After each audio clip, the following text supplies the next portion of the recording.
គុណរឿងគ្រប់យ៉ាងដែលយើងបានសាងយើងធ្លាប់តស៊ូរួមគ្នាតែពេលនេះយើងបានចប់គ្នាអស់ពេលវេលាមើលថែគ្នាហើយយើងបែកគ្នាហើយគួរយកថ្មីរៀងខ្លួនគុំនៅគុំគួនគុំនៅស្អប់គ្នាទៀតអីបំភ្លេចរឿងចឹងគុំរំលឹកណាថ្លៃធ្វើមិនដេចនិស័យយើងបានត្រឹមនឹងចោតបងមនុស្សខំបងអ្នកខំក៏បានរឿងទាំងប៉ុន្មានគឺអូនអ្នកត្រូវទាំងអង្គបងសុំចិត្តអូនសុំមានស្ងួនឈប់ផុស Facebook ទៀតចង់ហើយឈប់ត្រាមកទេ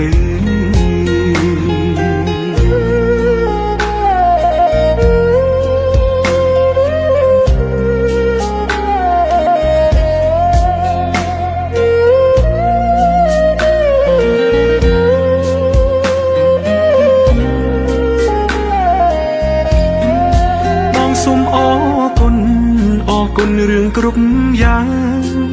ដែលយើងបានសាងយើងធ្លាប់តស៊ូរួមគ្នាតែពេលនេះយើងបានចប់គ្នាអស់ពេលវេលាមើលថែគ្នាហើយ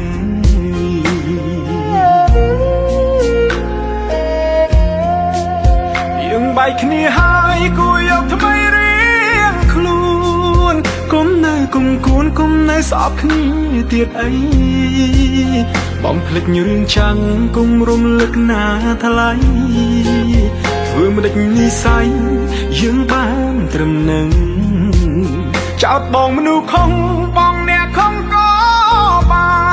នរឿងទាំងប៉ុន្មានគឺអូនអ្នកត្រូវទាំងអស់បងសុំចិត្តអូនសុំមានស្ងួនឈប់ផុស Facebook ទៀតចង់ហើយឈប់ត្រាមកទៅ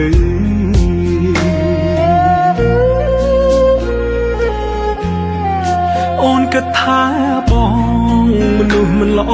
ហើយទៅចង់អូនអើយទៅរកអ្នកសមនឹងថ្លៃ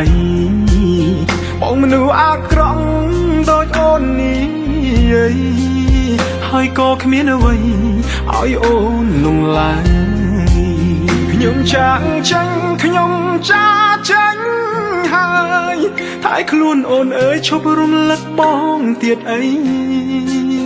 អូនក៏មានមនុស្សដែលគេស្រឡាញ់ថ្លៃសូមជូនពរស្រីឲ្យមានក្តីសុខ